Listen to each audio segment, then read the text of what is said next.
Company formation in Malaysia. आज की इस वीडियो में हम आपके साथ इंतहाई अहम मालूमात शेयर करेंगे।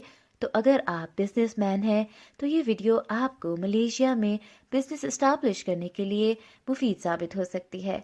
इस वीडियो में हम मंदरजा झेल टॉपिक्स को शेयर करेंगे। Business types in Malaysia, process of opening branch office in Malaysia, steps to start company, documents required and full fee structure.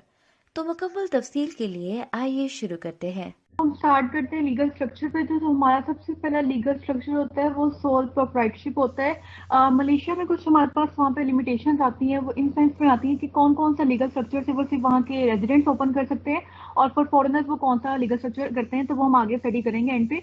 तो सबसे पहले हमारे पे बेसिकली मलेशिया में चलते हैं लीगल स्ट्रक्चर्स कंपनी को ओपन करने के। तो सबसे पहला होता है सोल प्रोप्राइटरशिप। इसके नाम से जाहिर है कि ये वन मैन कंपनी होती है। ऑल लाइबिलिटीज, ऑल डेब्ट्स, जितने भी एसेट्स वगैरह उसके लिए वो वन पर्सन ही हमारे पास रिस्पॉन्सिबल होता है। और ये सबसे सिंपलेस्ट वे होता है अगर वहाँ का कोई रेजिडेंट अपना ओपन करना चाहे।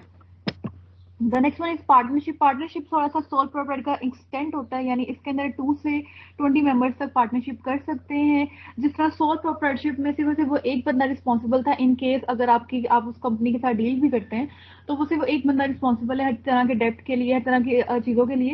लेकिन जब पार्टनरशिप आ जाता है तो एवरीथिंग वहाँ पे डिवाइड हो जाती है, और ये बेसिकली उन कंपनीज के लिए उन्हें बेस्ट रहता है जैसे कि प्रोफेशनल फर्म्स हो, हम कह सकते हैं लॉयर्स हो गए या ऑडिटर्स हो गए। The next one is private limited company. अब ये प्राइवेट लिमिटेड कंपनी जिसमें आपने शेयर्स वगैरह को लिमिटेड किया जाता है, तो वहाँ पे इनको जो नेम दिया जाता है वो दो तरह का होता है। एक होता है सेंट्रियन और एक होता है बरहेड। जो प्राइवेट लिमिटेड कंपनीज वगैरह होती हैं, यानी इनके नाम से जाहिर है कि इनके शेयर्स पब्लिकली ऑन नहीं किए जा सकते। हर चीज वहाँ पे सिर्फ अपने मेंबर्स के साथ होगी। ये 2 to 50 मेंबर्स तक के ऊपर डिपेंड बनी होती है, और ये पब्लिकली किसी भी तरह से अपने एसेट्स को या किसी भी तरह से कोई भी कंपनी का शेयर नहीं कर सकते। The next one is public limited company. उसी तरह वाइस वर्सा है, क्योंकि पब्लिक लिमिटेड कंपनी का मतलब है कि आप पब्लिकली अपने शेयर्स जिस तरह बिडिंग वगैरह करवाते हैं तो वो आपकी कंपनी पब्लिकली शेयर हुई होती है, और इसके अंदर भी आपके पास 2 to 50 मेंबर्स तक होते हैं। लेकिन जो बरहेड होता है वो बेसिकली उनके मलेशियन जो गवर्नर्स होते हैं ना, सिक्योरिटी कमीशन, वो उसे गवर्न कर रहे होते हैं, और ये बेसिकली वो यही कहते हैं कि लार्ज बिजनेसेस के लिए बेस्ट रहता है option. The next one was हमारे पास international trading company. International trading company अपने नाम से जाहिर है, इसको वहाँ पे जो नाम इसका लोकल नाम है से लबून कंपनी कहते हैं। ये बेसिकली उन एंटरप्रेन्योर्स के लिए जो कि कस्टमर्स के साथ ट्रेड करना चाहते हैं ओवरसीज। यानी अगर आप एज अ रेजिडेंट हैं और आप ओवरसीज अपने कस्टमर्स के साथ डील करना चाहते हैं, तो वहाँ पे जो बेस्ट लीगल स्ट्रक्चर वहाँ पे अप्लाई होता है वो होता है इंटरनेशनल ट्रेडिंग कंपनी। और यहाँ पे वहाँ पे फाइनेंशियल सेंटर्स हैं वहाँ बने हुए, जहाँ पे आपको वहाँ पे रजिस्टर करवाना पड़ेगा, ना कि बाकी एंटिटीज के साथ। तो आपको एसएसएम और तरह तरह से आपको गवर्नमेंट के सेक्टर से गुजरना पड़ता है। लेकिन जब इंटरनेशनल ट्रेडिंग के साथ आता है, वहाँ पे आपने फाइनेंशियल सेंटर्स के साथ करना है, और आपको वहाँ पे कोई अपना रेजिडेंशियल डायरेक्टर भी अपॉइंट करने की जरूरत नहीं है।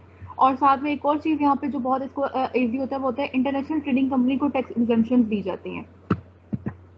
इसे कहते हैं ब्यूमेट्रा कंपनी। ये बेसिकली हमारे पास लिमिटेड लाइबिलिटी कंपनी का ही है, जिसमें आपका 30% जो होता है ना शेयर्स, वो नेटिव मलेशियंस जो होते हैं उनके पास होना चाहिए। तो यहाँ पे हम कह सकते हैं कि वहाँ पे आप ऐसे ज्वाइंट वेंचर्स की फॉर्म भी हम कह सकते हैं, लेकिन मलाई के साथ अगर आप ज्वाइंट वेंचर करना चाहें मलेशिया की, तो बेस्ट कंपनी और बेस्ट जो हमारे पास स्ट्रक्चर रहता है वो यही रहता है। और ये जो सच कंपनीज होती हैं बेसिकली वो आपको स्पेशल ग्रांट्स और इंसेंटिव्स प्रोवाइड कर सकते हैं, क्योंकि वहाँ मलेशियन रेजिडेंट्स आपके साथ इन्वॉल्व हुए होते हैं। तो आपको वहाँ पे रेंटिंग, परचेजिंग वगैरह में, बैंक एग्रीमेंट्स में आपको ईजी हो जाता है, वहाँ पे आप लोग को ईजीनेस आ जाती है ज़्यादा से ज़्यादा। The next one branch office, जो हमारा मेन ज़्यादातर अक्सर फोकस होता है। ब्रांच ऑफिस का मतलब ये है कि फॉरनर्स वहाँ पे सेटअप करना चाहेंगे, तो ये वो ऑफिस होते हैं जो कि किसी भी तरह से बिजनेस एक्टिविटीज़ में इन्वॉल्व हो सकते हैं। इनकेस अगर आपने कॉन्ट्रैक्ट करना है, साइनिंग करनी है या ट्रेड करना है। लेकिन इसका एक वहाँ पे है कि अगर आप वहाँ पे ब्रांच ऑफिस बनाना चाहते हैं तो आपको 2 रेजिडेंट जो है मलेशिया के अपने एज अ रिप्रेजेंटेटिव वहाँ पे शो करने होंगे। The next one is representative office. Representative office और ब्रांच ऑफिस का एक ही बुनियादी फर्क होता है कि जो ब्रांच ऑफिस होता है वो आपकी कमर्शियल एक्टिविटीज में, आपकी ट्रेड एक्टिविटीज में इन्वॉल्व हो सकता है। लेकिन इन केस रिप्रेजेंटेटिव आपके बिजनेस को वहाँ पे ग्रो नहीं कर सकता। They are just for only conduct market search, promote your business. और ये बेसिकली ऐसे हम ऑथोराइज करते हैं, यानी जो बिजनेस वहाँ पे आपका पेरेंट कंपनी आपकी रन कर रही होगी, उसी तरह को उसको ग्रो करने के लिए वहाँ पे आप उसको रिप्रेजेंटेटिव ऑफिस करेंगे। और नेक्स्ट वन है हमारे पास free zone companies. Free zone companies के नाम से जाहिर होता है कि यहाँ पे आपको बहुत ज़्यादा एग्जाम्पशंस प्रोवाइड कर दी जाती हैं। फ्री जोन अपने नाम से जाहिर करता है।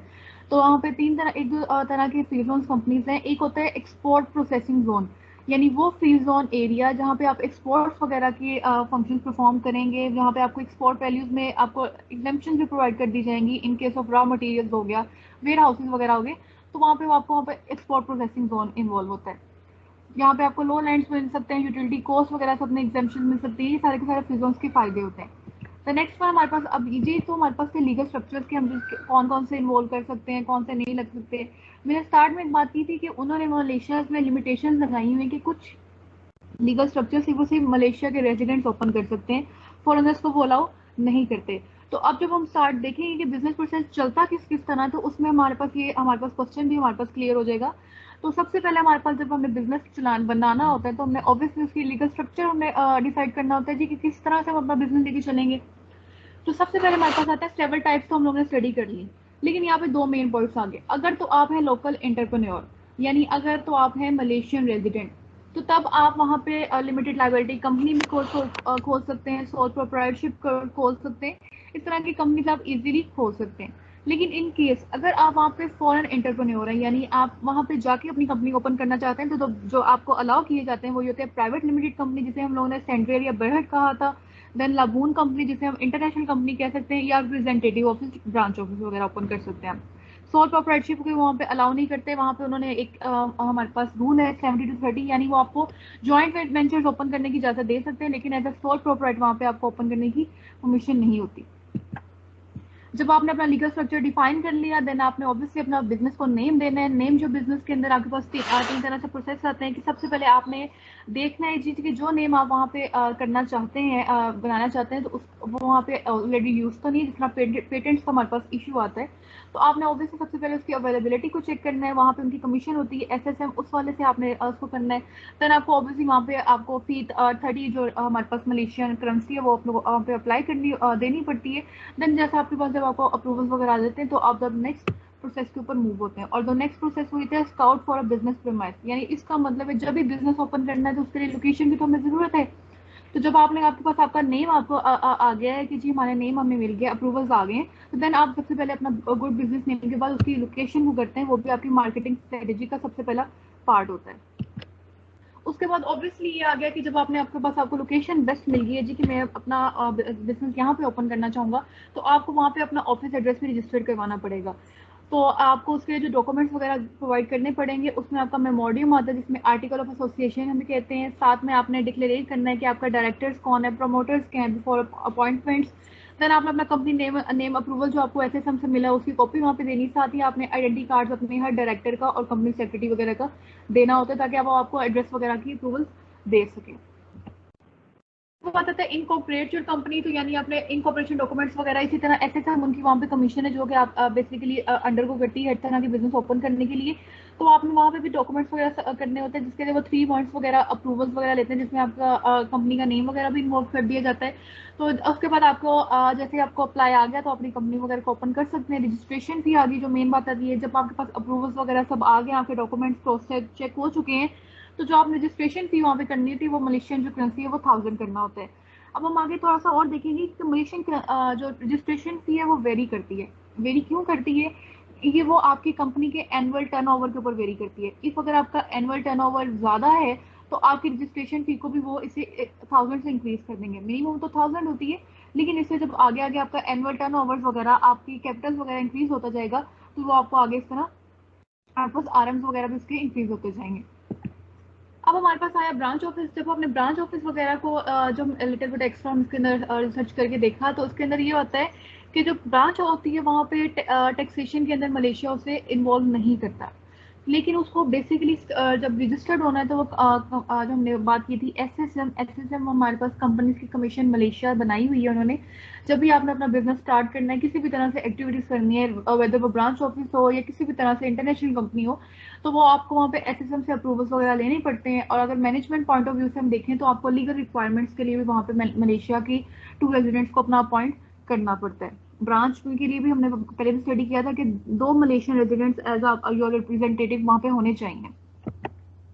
अब रिक्वायर्ड डॉक्यूमेंट्स क्या होते हैं? अगर कोई भी फॉरेन कंपनी मलेशिया के अंदर एंटर कर रही है, इन केस वो ब्रांच ऑफिस खोलना या कोई भी एंटिटी खोलना चाहे अपनी बिजनेस एंटिटी को, तो ये फर्दर तरह के हमारे पास एक्स्ट्रा जो कहते हैं, जैसे कह सकते हैं हम लोग, हमारे पास डॉक्यूमेंट्स हैं जो कि हमें रिक्वायर्ड होते हैं। और उसके अंदर सबसे पहले आते हैं a certified copy of the certification of incorporation, यानी आपकी पेरेंट कंपनी के ऊपर जितने भी उसके सर्टिफिकेशन हैं, सर्टिफाइड कॉपी है दैट इट इज लीगल, और ये सारे आपके मार्केट, लोकल मार्केट जितनी अपने रिप्रेजेंट करनी है ब्रांच ऑफिस में, वो आपने शो करनी है। आपने अपने पेरेंट कंपनी के जितनी भी सारे मेन स्टैट्यूटरी डॉक्यूमेंट्स हैं, यानी कंपनी के चार्टर्स हो गए, मेमोरियम्स हो गए, आर्टिकल ऑफ एसोसिएशन हो गए, ये भी प्रोवाइड करने होते हैं। साथ ही आपने फॉर्म 79 होता है जिसे हम लोग कहते हैं रिटर्न बाय फॉरेन कंपनी, यानी आपने वहाँ पे डायरेक्टर और चेंजेस ऑफ पार्टिकुलर इन सब की चीजें आपने वहाँ पे सबमिट करवानी है। आपका पावर ऑफ अटर्नीज वहाँ पे होगा, जो कि बेसिकली टेस्ट होगा पेरेंट कंपनी से। ये सब के सब हैं जो डॉक्यूमेंट्स होते हैं जो फर्दर फॉरेन कंपनी वहाँ पे सबमिट करवाती है। उसके बाद हमारे पास रजिस्ट्रेशन फी, जो मैंने पहले ही बात की थी, रजिस्ट्रेशन फी वेरी करती है इन केस आपका कैपिटल, आपकी इन्वेस्टमेंट जितनी आपकी पेरेंट कंपनी के अंदर हुई होती है, कि अगर तो आपका मिनिमम कैपिटल या शेयर कैपिटल या किसी भी तरह ब्रांच ऑफिस में वो अप टू 1 मिलियन है, ठीक है, तो then the fee will be RM 5,000 तक। ठीक है, मैंने कहा था 1000 तो वो मिनिमम आपको as a round of information दे देते हैं कि जी इतनी है, लेकिन अगर वो आप जो मेन देखेंगे, अगर आपका कैपिटल आपकी पेरेंट कंपनीज में जिस हिसाब से होगा, उस हिसाब से वो आपकी रजिस्ट्रेशन फी को इंक्रीज कर सकते हैं। कंपनी लिमिटेड बाय शेयर्स, हमने ये बात की थी, जिस तरह प्राइवेट कंपनी होगी या पब्लिक लिमिटेड कंपनीज आ गई, उन्हें हम सेंडर या बरहट कहते हैं, और इनके लिए भी हमें अगर कोई भी फॉरेनर से ओपन करना चाहेगा, तो उसके लिए उसे कुछ एक्स्ट्रा डॉक्यूमेंट्स वगैरह प्रोवाइड करने पड़ेंगे, जिसमें से उसका आता है कि उसे मिनिमम 1 डायरेक्टर तो लेना पड़ेगा। ये तो हमारे पास रूल्स आ गए ना कि आपका 1 सब्सक्राइबर आप शेयर ऑफ कंपनी होना चाहिए, साथ में डायरेक्टर होना चाहिए, और कंपनी का सेक्रेटरी होना चाहिए। तो आपके ऊपर वहाँ पे जो जुरिस्डिक्शन लगती है कि आपके पास ये तो सब कुछ होना चाहिए। देन द अदर वन की है, आपने जो प्रोफेशनल बॉडी वहाँ पे प्रिस्क्राइब की है, तो उसे ministry of domestic trade consumers के साथ वहाँ पे उसे वहाँ पे रजिस्टर होना पड़ता है। देन आपका जो इंडिविजुअल है वो लाइसेंस लेता है वहाँ पे SSM से। इनकॉर्पोरेशन प्रोसीजर हमारे पास यही आ जाता है, आपने अपने पहले सबसे पहले एप्लीकेशन का कंपनी नेम, ऑब्वियसली हमने यही करना था, हमने अपना नेम वगैरह अप्रूवल्स लेना है, तो आपने सबसे पहले सिर्फ फाइलिंग करना है कि जी मैं अपना कंपनी का नेम लेना चाहता हूँ, वेदर आपने उसको अप्रूवल्स देखना है कि जी हमारे पास वो अवेलेबल है भी कि नहीं है। देन अदर नेक्स्ट स्टेप्स हमारे पास जनरल यही थे कि आपने SSM के साथ हम आपने वहाँ पे अप्रूवल्स लेने, SSM से जब अपना नेम का अप्रूवल लेते हैं, तो आपको 30 वहाँ पे मलेशियन करेंसी प्रोवाइड करनी पड़ती है। और देन आपको जब अप्रूवल्स आते हैं तो देन फर्दर आप अपने डॉक्यूमेंट्स अटेस्ट करवाते हैं, और देन अपनी लोकेशन के साथ आप उसको रजिस्ट्रेशन भी करके कंपनी ओपन होती है। दे फर्दर डॉक्यूमेंट्स हमारे पास आते हैं जो memoriam of article of association है, जिसमें किसी चीज़ों का होना चाहिए, आपके सेक्रेटरीज का नाम आना चाहिए, या फिर आपने जो अपने वहाँ पे एज अ रेजिडेंट रिप्रेजेंटेटिव्स की हैं उनकी आनी चाहिए। रिस्ट्रिक्शन है अगर कोई है, कंपनी शेयर्स के ऊपर कोई लिमिटेशन वगैरह लगी हुई है, या किसी भी तरह से उन्होंने जैसे 2 to 50 मेंबर्स की रजिस्ट्रेशन अगर लगी हुई है, तो वो सबका सब वहाँ पे इसमें शो कर दिया जाता है। रजिस्ट्रेशन भी हमारे पास यही थी कि हमारे पास एक्ट यही रहता था, RM 1000 और पेएबल SSM को हमने करनी होती है। लेकिन यहाँ पे हम जिस तरह मैंने बात की थी कि अगर आपका कैपिटल इन हिसाब से है तो आपकी फीस इस हिसाब से आएगी। लेट्स सपोज आप कहते हैं अप टू 40,000 है, 40,100,000 है, तो आपके पास RM 1000 आ गया। लेकिन अगर आपके पास फर्दर हम आगे जाते जाते हैं 10,100,000 से 25 मिलियन के बीच में आपका कैपिटल, आपकी पेरेंट कंपनी की इन्वेस्टमेंट इतनी ज्यादा है, देन आपका मलेशियन में RM उसकी करेंसी से उसे 20,000 रजिस्ट्रेशन फी पे करता जाएगा। अब अनलिमिटेड कंपनी, अपने अनलिमिटेड कंपनी के नाम से जाहिर है कि इसमें द प्रोसीजर्स और इनकॉर्पोरेशन होते हैं कि वो कंपनीज जो लिमिटेड बाय शेयर्स होंगी, अनलिमिटेड कंपनीज वो है जो शेयर के साथ अनलिमिटेड नहीं होगी। इसकी लाइबिलिटीज मस्ट भी वहाँ पे हम शो जरूर करते हैं अपने कॉन्स्टिट्यूशन या अपने अपने मेमोरंडम से जब शो करवाने होते हैं, आप जरूर एक जगह शो करवाया जाता है कि जी अगर ये लाइबिलिटीज आ जाए किसी भी तरह से, बैंक करप्सी कुछ भी हो जाएगा, देन कौन सा बंदा इस अनलिमिटेड कंपनी में भी लाइबल होगा। कंपनी का हमारे पास गाइडलाइंस वगैरह कुछ होती है कि फॉरेन कंपनी है जो भी बिजनेस वहाँ पे कह सकते हैं जब कैरी आउट करना है, तो वो हमारे पास मेन यही चीजें आती हैं कि वो SSM से हमेशा रजिस्टर्ड होगी। साथ में वहाँ पे अगर फॉरेन कंपनी के ऊपर कंपनीज के एक्ट लगते हैं वहाँ पे, जो उनके कंपटीशन एक्ट है और एक कमीशन एक्ट है, वो दोनों अप्लाई होंगे उनके ऊपर, जो कि हम आगे स्टडी करेंगे। फिर आपको वहाँ पे अपना मेमोरियम्स करने होते हैं, आर्टिकल ऑफ एसोसिएशन वगैरह प्रोवाइड करने होते हैं। इनकेस अगर आपके वहाँ पे रिप्रेजेंटेटिव आपने मलेशियन किए, आपको उनके आइडेंटिटी कार्ड देने होते हैं। साथ में अगर आपके अपने सेक्रेटरीज हैं और सारे एक डायरेक्टर्स, उनके कार्ड्स वगैरह और उनकी आइडेंटिफिकेशन को सिर्फ से क्रॉस चेक करने के लिए वहाँ पे प्रोवाइड करने होते हैं। रजिस्ट्रेशन प्रोसेस हमारे यही बात की थी कि आपको एप्लीकेशन का नेम सर्च होता है, आपको एप्लीकेशन अपना नेम अप्रूवल लेना ही लेना है, जिसके लिए आपको RM 30 होते हैं जो मलेशिया हमारे पास करेंसी आती है। देन हमारे पास फर्दर आपने जब अप्रूवल आ गए SSM से, तो फर्दर आप रजिस्ट्रेशन भी करके करते हैं। तो जनरल हमारे पास इन्फॉर्मेशन वगैरह आ गई, डॉक्यूमेंट्स हमारे पास फिर से वही चीज़ आ गई है कि आपके पास हमारी सर्टिफिकेशन और कॉपी हमने प्रोवाइड करनी है, मेमोडियम्स आ गए, आप फॉर्म 79 जो हमने पढ़ा था आपने वो सबमिट करवाना है, फिर आपने सेंट्री डॉक्यूमेंट्स अपने पेरेंट कंपनी के शो करवाने हैं, एडिशनल अगर आपके पास कुछ चाहिए होगा तो वो लेटर्स वगैरह जो एसएम आपको अप्रूवल्स के शो करवाएगा अपनी फॉरेन नेम की कंपनी के लिए, वो आपने सबमिट करवाने हैं। ये हमारे पास नॉमिनल शेयर कैपिटल है कि अगर आप टू 1 मिलियन वगैरह हम आ जाए, अगर हमारे पास हम इन केस ये कर सकते हैं ना कि अगर आपने लॉग इनटू एसएसएम वगैरह होता है तो हमने ये फर्दर हमारे पास आता है कि 1000 मिलियन से अबव है तो आपने किस तरह आपका कैपिटल बढ़ता जाएगा, आपकी इन्वेस्टमेंट अपनी पेरेंट कंपनी में होगी तो किस तरह रजिस्ट्रेशन फी आपकी चेंज होती जाएगी। हमने इस वीडियो में इंतहाई अहम मालूमात शेयर की हैं। इसके अलावा हम बिजनेस कंसल्टेंसी और वर्चुअल सर्विसेज भी ऑफर करते हैं। हम 8 मुल्कों में काम करते हैं और बिजनेस की बुनियाद रखने से लेकर लीड जनरेट करने तक के सफ़र में आपके साथ साथ रहते हैं। मज़ीद मालूमात के लिए आप हमारी वेबसाइट भी विजिट कर सकते हैं www.pefconsulting.com या व्हाट्सएप कर सकते हैं 009715654999494 या ईमेल कर सकते हैं info@pefconsulting.com। हमारी टीम जल्द ही आपसे राब्ता करेगी।